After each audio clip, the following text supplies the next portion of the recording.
শখের নারী ছিল সে, যে মেয়ে কিনা আমার পড়তে বলে আমার মায়ের জন্য আমার জীবনটা শেষ হয়ে গেছে।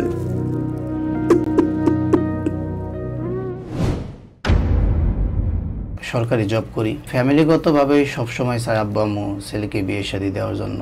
একটা সময় ফ্যামিলিগতভাবে মেয়ে দেখা হয়, মেয়েকে আমিও দেখি নাই, মেয়েও আমাকে দেখা নাই। তো আমি আমার আব্বু আম্মুর প্রতি একটু বিশ্বস্ত ছিলাম যে সবাই যেটা বলবো আলহামদুলিল্লাহ আমার কোনো সমস্যা নাই। সম্পূর্ণ পারিবারিকভাবে উদ্যোগ নেওয়া হয়েছে। সম্পূর্ণ পারিবারিকভাবে উদ্যোগ, পারিবারিকভাবে বিয়ে হওয়ার পর আমরা আলহামদুলিল্লাহ সুন্দরভাবে সংসার করতেছিলাম। আলহামদুলিল্লাহ ভাই আমি অনেক হ্যাপি ছিলাম। দীর্ঘ 6 মাসের মধ্যে ভালো সম্পর্ক কাটতেছিল। মানুষটা আমাকে ছাড়া কিছুই বুঝতো না। আমি যখন ছুটি দেখে চলে যাইতাম মানুষটা আমরা যাইতেই দিত না, পাগলের মতো কান্না করতো। আমার শাশুড়ি মাঝে মাঝে আমাকে বলতো, বাবা ওর তো বয়স কম, তুমি এখন বাচ্চা কাচ্চা নিও না। আমি ওই বিষয়টা পজিটিভ ছিলাম, যেহেতু বয়স কম একটা রিস্কের বিষয় থাকে। কিন্তু অসাবধানতাবশত আমাদের মাঝে কোনোভাবে আমাদের বাচ্চাটা চলে এসেছে। তো আমি ওরে বলতাম, তুমি এই সময় কেন এটা করলা? কয় রাখতে না বললে ফেলবেন। আমি বললাম না, আল্লাহ তাআলা দিছে, এটা কি কোনো কথা? ওর মা আমাকে খারাপ বলে, ওর বাপ আমাকে জিনিসটার প্রতি পজিটিভ নিতেছে না, বয়সও কম, সন্তানটা পরে নিলে তো ভালো হতো। আমি জাস্ট এইটুক। তো এটা বলার পর আমার বউ আমার প্রতি মনোক্ষুণ্ণ হয়েছে, খারাপ ব্যবহার শুরু হয়েছে। এরপর থেকে কেন ফোন দিছেন, কথা বলতে পারবো না। আমার বউ আমার সাথে রাগারাগি করা শুরু হলো ওই সময় থেকে। কিছুদিন পরে আমার নাম্বার আমার শাশুড়ি ব্লক মেরে দেয়। এই ঘটনার পর? হ্যাঁ। এরপরে ছুটিতে যখন আমি বাসায় যাই ভাই, তখন তো তার মার কাছে থাকতো। আমার বউটা আমার শ্বশুর বাড়িতেই ছিল। আমার বউর কথা জিজ্ঞেস করলাম, আমার বউ কি বাসায় আছে? আমার শ্বশুর বলল, হ্যাঁ বাবা আসো, বাসায় আছে। বাসায় এসে দেখি আমার বউ নাই। আমার শাশুড়িকে বললাম, মা আমার বউ কই? বলে মাদ্রাসায় গেছে। বলে ওরে আবাসিকে ভর্তি করে দিছি, ওই জায়গায় থেকে পড়াশোনা করে। মা আমি তোর স্বামী, আবার তো একটাবার বলতে আমার বিবাহিত স্ত্রী, আবার প্রেগনেন্ট, এই অবস্থায় আমার ওয়াইফরে আপনি আবাসিকে ভর্তি করে দিয়েছেন। বলে আমার মেয়ে আমি যেখানে না সেখানে ভর্তি করে দিন, তোমার কাছে শোনার কিছু নাই। তো ওই দিন আমার বাসায় ফোন দিলাম আব্বাকে, তারা বললো ঠিক আছে তুমি চলে আসো, যেহেতু তোমার ওয়াইফ নাই, তুমি তো ওই জায়গায় থাকলে জিনিসটা খারাপ দেখা যায়, তুমি বাসায় চলে আসো। তো আমি ওই দিন রাতে বাসায় চলে গেলাম। আমি শুধু কান্নাই করতেছিলাম। আমি আমার মা বাপরে ধরে ধরে বলছিলাম, বাবা আমি কি পাপ করছিলাম জীবনে, এত সুন্দর সম্পর্ক এভাবে শেষ হয়ে যাইতেছে, আমি তো কিচ্ছু করি নাই। আমি আমার আব্বা আম্মুকে জড়িয়ে ধরে বললাম, বাবা আমি তো জীবনে কোনো মেয়ের সাথে কোনো সম্পর্ক যুক্ত ছিলাম না, তোমাদের দেখাশোনা একটা মেয়ে আমি বিয়েও করলাম, যারে কিনা আমি বাস্তবে দেখিও নাই। আমি কি পাপ করছিলাম বা আমার ওয়াইফ বুঝতেছে না, যারে আমি এত ভালোবাসতাম, যে মানুষটা আমারে না দেখলে কান্না করতো, আমি চলে যাওয়ার সময় কান্না করে। তো আমার শাশুড়ি আমাদের সবাইকে যাইতে বলে যে আপনারা সবাই আসবেন, এরপর কথাবার্তা বলবো, মেয়ে দিব কি দিব না দেখবো। পারিবারিক সালিশ ডাকলো আপনার শাশুড়ি? পারিবারিক সালিশ ডাকলো। আমি পরের দিন আব্বু, মা, ভাই, আমরা 4 জনে গেলাম। 4 জনে যাওয়ার পর আমার শ্বশুর বসতে দিল, আমার শাশুড়ি তাও আসে না। ওয়াইফকে আমার নানি শাশুড়ি নিয়ে আসলো, আধা ঘন্টা পর বসেছিল।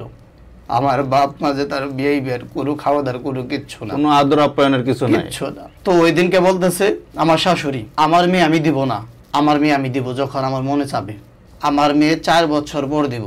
তো আমার শ্বশুর অনেক ভালো মানুষ ছিল, অনেক ভালো মানুষ। আমার শ্বশুর বলল এটা কোনো কথা, মেয়ে বিয়ে দিলে মেয়ে দিয়ে দিতে হবে স্বামীর কাছে। আমার শ্বশুর বলে আমার মেয়ে আমি দিয়েই দেবো। আমার শাশুড়ি বলে যদি আমি মেয়ে দেই আমি তোমার বাড়ি থেকে চলে যাব। আমার শাশুড়ি রাগ করে পাশের রুমে চলে গেল। অন্য কোনো প্রবলেম হয়েছিল আপনাদের মধ্যে? আমাদের মাঝে কোনো প্রবলেম না। প্রেগনেন্ট হওয়া নিয়ে ঘটনা? এই ঘটনা। আপনি কখনো কোনো শাসন করতে গিয়ে আপনার স্ত্রীকে মারধর এরকম কিছু করেছিলেন? আমার স্বামী আমার বউ আমার কখনো বলতে পারবে না আমি তার জীবনে একটা থাপ্পড় দিছি, একটা বকা দিছি। কখনো আমার বউ কোনো চাহিদা ছিল না, আমি এখনো বলি আমার বউ একটা মাটির মানুষ ছিল, আমার শখের নারী, আমার এতটাই ভালোবাসতো, আমি তার কখনো খারাপ বলব না। তো এরপর আমার শ্বশুর বলল তোমরা দুজন একসাথে কথা বলো এক রুমে আমার ওয়াইফের সাথে। জি। তো এরপর আমি আমার বউর সাথে একসাথে কথা বলতেছিলাম, আমার বউ আমার ধরে ধরে কেঁদে দিছে ভাই। আমার বউরে নিয়ে ভাই আমি বাসায় চলে আসি। সবাই 2 সপ্তাহ আমার বাসায় ছিল। আমি একটু বাসায় যাব, এখন একটা বউ তা আমার মার বাসায় যাবে, এটা তো স্বাভাবিক। আমি তো সুন্দর সম্পর্ক চাই, এখন তো জোরের কিছু না। আমি নিয়ে গেলাম, আমিও 2 দিন থাকলাম, থাকি আমি আবার বাসায় আসছি। বাসায় আসার পর রাতে আমাকে ফোন দিছে যে আমার যে ব্লাড বাঁধতেছে, আমার কলজাটা অতিরিক্ত ছিঁড়ে গেছে, এখানে কাঁদছি বিষ। আমি বললাম তুমি কি করছিলে? আমি ওষুধ খাইছিলাম, নষ্ট করে ফেলছি।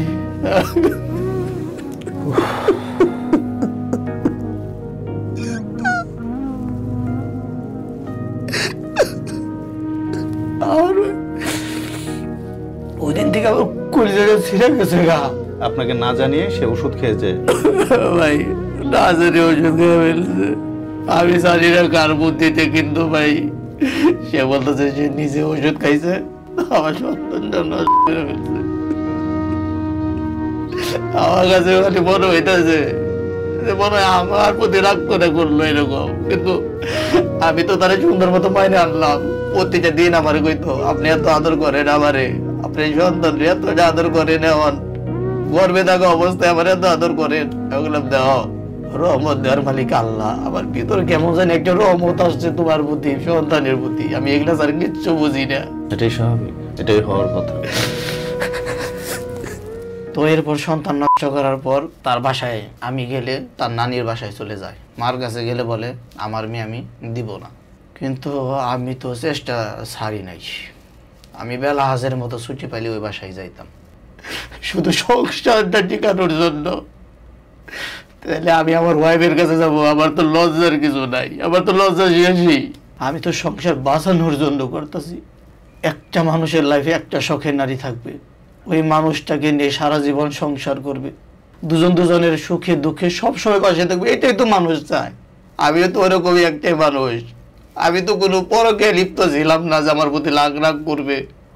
আমি তো কোনো পরনারীতে আসক্ত না, কখনো বলতেও পারে নাই, এবং এতটাই ভালোবাসছে। এখন আমার প্রতি যে এত রাগ অভিমান করে আমি কোনো রিজনই খুঁজে পাই না। তো আমি মাঝে মাঝে আসতাম, আসলে আমি আবার 2-3 দিন থাকতাম, ঘুরতাম ফিরতাম। আমার বউ আমার খুব আদর করতো, কিন্তু আমি যখনই চলে যাইতাম ছুটি শেষ হলে তখনই আমার সাথে সম্পর্কের আবার আগের মতো এলোমেলো, আর তখনই আমার সাথে খারাপ ব্যবহার করতো। পরবর্তীতে আমি যখন বাসায় যাইতাম আমার শ্বশুর বাড়িতে, আমার ওয়াইফকে পাইতাম না। পরবর্তীতে আমার শ্বশুর বললে এভাবে তো সম্ভব হচ্ছে না, তো আমার মেয়ে আপনাদের ভাত খাবে না, ওর মাও খাওয়াবে না, একটা সময় নিয়ে আপনাদের জানাবো কবে বসে শেষ করব। ডেট করার পর হাফেজ সাহেব অ্যাডভোকেট, তার মাধ্যমে একখানে বসেই করব। তো হাফেজ সাহেব বললো ডিভোর্সের আগে আমি মেয়ের ছেলে কিছু কথা শুনতে চাই। তো মেয়ের যখন কথা শুনলো, মেয়ে বলল আমার স্বামীর মতো স্বামী আমার নাই, তো আমার মা বাবা যা বলে তাই। আমার শ্বশুর তখন বলল আমি এখনো চাই আমার মেয়ের সংসার টিকুক। আমাকে বললো তুমি কি চাও? আমি কই আমি এখনো চাই আমার সংসার টিকুক। কই তোমাদের তো আমি ডিভোর্স কেন করব? আমার শাশুড়ি বলে ওগুমতো মলমালি নয়, এত ভালো লাগে না, কাগজ করে দেন, ডিভোর্স দিয়ে দেন, আমার মেয়ে আমি নিয়ে যাব। পরবর্তীতে সন্তান হবে আরেক ঝামেলা। সবাই বললো আপনি মা হয়েই চাইতেছেন শুধু ডিভোর্স, মেয়েও চাইতেছে না, মেয়ের বাপও চাইতেছে না, পরিবারের গার্জেনরা চাইতেছে না, এরা ছেলে বিয়ে করাইছে এরাও চাইতেছে না। পরে বলে যে না আমার মেয়ে আমি ভাত খাবো না। মেয়ের গার্জেনরা এবং আত্মীয় স্বজন প্রায় 20-25 জন লোক সবাই বলে ঠিক আছে ডিভোর্স করে দেন। পরে হাফেজ সাহেব বলল আমি একটা সংসার ভাঙতে পারবো না, আমি আরো চেষ্টা করবো, আজকে কথা বলবো। কথা বলার পর সবাই আমাকে আবার আত্মীয় স্বজন আমাকে বললো যে সংসার টিকানোর জন্য হলেও তোমার শাশুড়ির কাছে আবার মাফ চাও।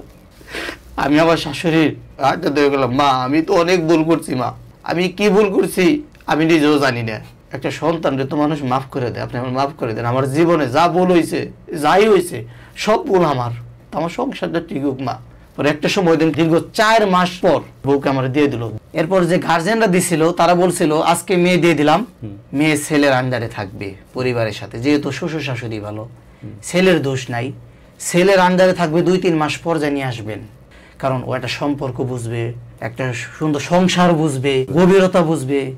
সবাই আমরা বাসায় নিয়ে আসলাম। এরপর আমি 2 দিন থাকলাম বাসায়, আমি আবার অফিসে চলে আসছি।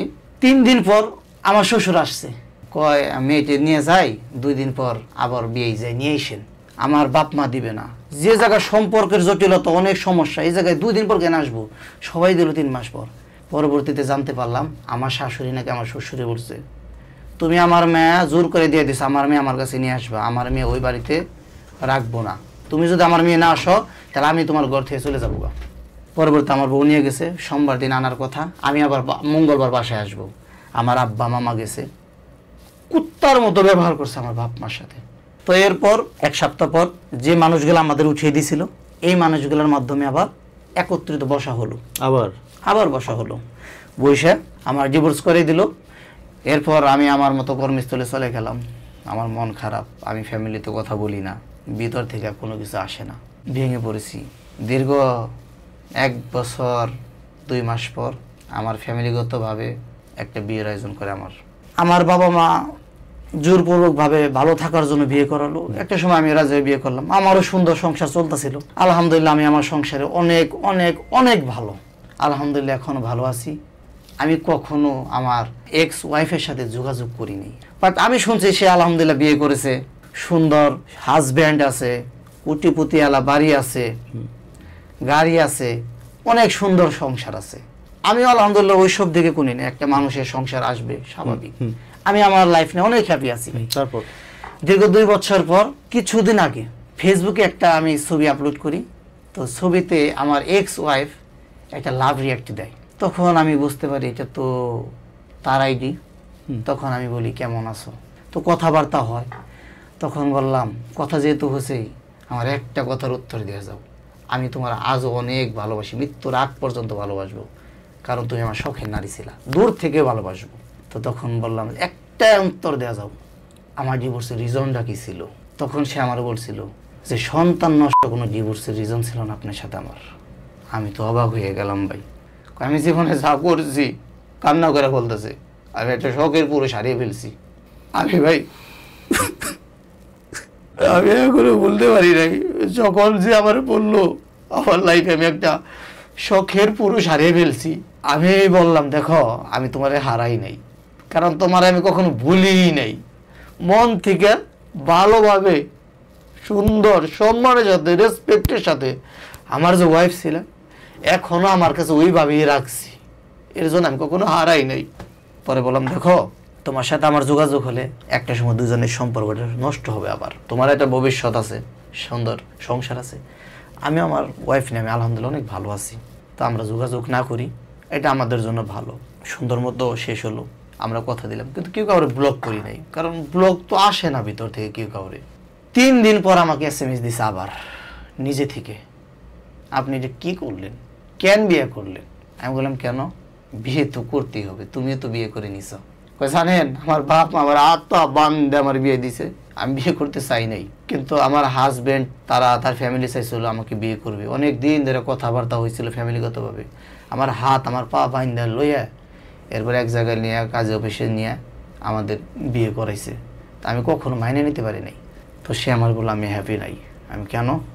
কয়ে আমি আপনার ছাড়া 2 বছরে 1 দিনও ভুলতে পারি নাই, যে আপনি যাওয়ার পর আপনি একটা দিন ফোন দিবেন আপনার কাছে চলে আসবো। সে আসে, সে বসে আছে। আমি বললাম ডিভোর্সের পর আমার ফ্যামিলিতে কল দিছিলা তুমি, 2 মাস পর আমার ভাবির সাথে কথা বলছো, আমার বাস্তির সাথে কথা বলছো, একটাবার তো বললা না যাইতে চাই। আজ তুমি তোমার সংসারে শান্তিতে নাই, এখন তুমি বাবা বলতেছো আমি তোমার শখের পুরুষ ছিলাম, তুমি যা করছো সব বয়সের দোষে করছো, তোমার মা তোমার জীবনটা শেষ করে দিছে, এগুলো বলতেছো। তো ভাই সবকিছু এভাবে হলো, আমি ব্লক মেরে দিলাম ভাই, মানে কষ্টে। তো 2 দিন পর আমি ব্লক খুলে দিছি, ভালো লাগে না, কিন্তু আমি কোনো SMS-ও দিই নাই। গত 2 সপ্তাহ আগে আমাকে আবার SMS দিছে। আমি বললাম তুমি আমার কেন SMS দিছো?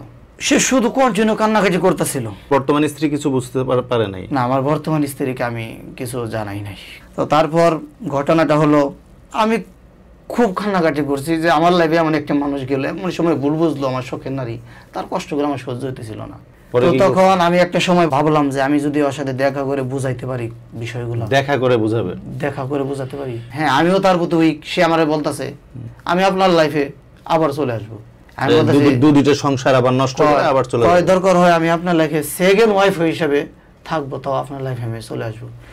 আমি বললাম সেকেন্ড ওয়াইফ হিসাবে তো রাখা যায় না, আমি তো আর মানুষ না যে আমার ওয়াইফটার জীবন শেষ করে দেবো। সেও তো একটা মানুষ, সে তোমার অনেক ভালোবাসে, তুমিও তো ভালো আছো, মানিয়ে নেও, তুমি তো নিজে থেকেই গেছো। তো যখন আমি তাকে বললাম হ্যাঁ আমিও তো তোমারে চাই, যদি এমন অপশন থাকতো আমি বিয়ে করি নাই, তুমি যদি একা থাকতে হয়তো আমি তোমার আবারও নিয়ে আসতাম, বাট এখন তো পসিবল না। বাট একটা সময় আমি চাই যে আমি নিজে থেকে যোগাযোগ করি। দেখা করলাম, দেখা করার পর আমার দেখে কান্না করে দিছে। দীর্ঘ 2 বছর পর দেখা আমার ওয়াইফের সাথে, কান্না করে দেওয়ার পর আমার ওয়াইফ রেস্টুরেন্টে বসে আমার হাতটা ধরে আমার জ্বরে ধরছে। আমি বললাম, দিন শেষে তুমি আমার শখের নারী, কিন্তু তুমি কিন্তু আসলে আমার লাইফের কেউ না। সে আমার হাত ধরে ধরে বললো, দেখেন আপনার মাথাটা টাচ করে কই আমি ভালো নাই। দীর্ঘ 2 মাস ধরে আমি আমার হাজবেন্ডের সাথে কোনো কথা বলি না, কোনো যোগাযোগ রাখি না, কিচ্ছু না, কারণ আপনার স্যার আমি ভালো নাই। তো আমি বললাম, দেখো আমি যদি তোমার লাইফে ব্যাক করতে চাই আমার অনেক সমস্যা হবে, তোমার অনেক সমস্যা হবে, মামলা মোকদ্দমা হবে, হয়তো একটা সময় আমার পরিবার আমার ছেড়ে দিবে, সমাজ ছেড়ে দিবে, সব ছাড়তে হবে আমার দুনিয়ার। তখন কিন্তু আমি তোমারে ভালো রাখতে পারবো না, তখন কিন্তু এই শখের নারী আর জিনিসটা আসবে না। তোমারে কিন্তু কষ্টে রাখতে যদি পারি, কষ্টে রাখি, তাহলে তো তোমার ভালো লাগা থাকবে না। একটা সময় তুমি যে জিনিসটা এখন পাইতেছো পাবা না। তো এরপর আমি আমার প্রাক্তন শাশুড়িকে দীর্ঘ 2 বছর পর ডিভোর্সের আমি ফোন করে কই, আসসালামু আলাইকুম, ভালো আছেন? কই কে? তখন বললাম, মা। একটা চিৎকার দিয়ে কান্না করে দিয়েছে, বাবা তোমার কাছে আমরা কি করছিলাম, তুমি আমার ওই জীবন যেভাবে করে দিলে। তখনও সে নিজের দোষ স্বীকার করে না। ভাই কয়, তুমি এখন কি চাও? আমি বললাম, কি চাই? আপনি মেয়ে কি চাই, আপনি মেরে বুঝান। কয়, ও তো আমার কাছে তোমার ভিক্ষা চাইছে। কয়, তুমি যদি কখনো সেপারেট হইতে পারো, যদি টাকা পয়সা লাগে আমি দিব। আপনার প্রাক্তন শাশুড়ি তাই বলছে? প্রাক্তন শাশুড়ি আমার বলতেছে। বললাম, মা আমি তো নিজে থেকে আসতে পারবো না, আমার তো অপশন নাই, আমি তো একজনের ছাড়ি দিতে আসতে পারবো না। তো লাস্ট আমি 4 দিন পর ফোন দিই, ফোনটা ধরে আমার শাশুড়ি আমার ধরে বলে, বাবা তোমার কাছে আমি 2টা হাত জোর করে মাফ চাই, আমার মেয়ের সাথেও যোগাযোগ করো না, কারণ ওর সংসারটা শেষ হয়ে যাইতেছে, ও তোমার ছাড়া কিছু বুঝতেছে না, কিন্তু তুমি তো কোনো কিছু ছাইরও আসতে পারবা না। আমার প্রাক্তন ওয়াইফ ফোন দিয়ে বলতেছে, আপনার সারা মৃত্যু রাগ পর্যন্ত আমি ভালো থাকবো না, সারা জীবন আপনার জন্য দোয়া করুক। এরপরে আমি আর কখনো যোগাযোগ করি নাই। কারো লাইফে জানো এরকম শাশুড়ি না আসে যে মায়ের জন্য একটা মেয়ের সংসার নষ্ট হয়ে যায়, যে মেয়ে কিনা আমার ফোন দিয়ে বলে আমার মায়ের জন্য আমার জীবনটা শেষ হয়ে গেছে। আপনি যে জিনিস ত্যাগ করেছেন তার মিথ্যা মায়ায় পড়ে, মিথ্যা মোহয় আপনি যা করছেন বা করেছেন সেটা অনেক বড় অন্যায়। এবং বর্তমান স্ত্রীর সাথে যে অন্যায় আপনি করে চলেছেন, এই অন্যায়ের কিন্তু ক্ষমা নেই। সৃষ্টিকর্তার কাছেও আপনি এর জন্য জবাব দিতে হবে। আমার অনেক শখের নারী ছিল সে, আমি কত পায়ে ধরছি। সেই সম্পর্কটা যে কোনো কারণে নষ্ট হয়ে গেছে, সেই সম্পর্কের জন্য আপনি বর্তমান স্ত্রীর সাথে যে অন্যায় করছেন এটা মেনে নেওয়া যায় না। আমি পার্সোনালি আপনার কথা দিয়ে গেলাম, আমি এই পাপের কাজ আর জীবনেও করবো না, আর ওয়াইফ রে অনেক ভালো রাখবো ইনশাআল্লাহ।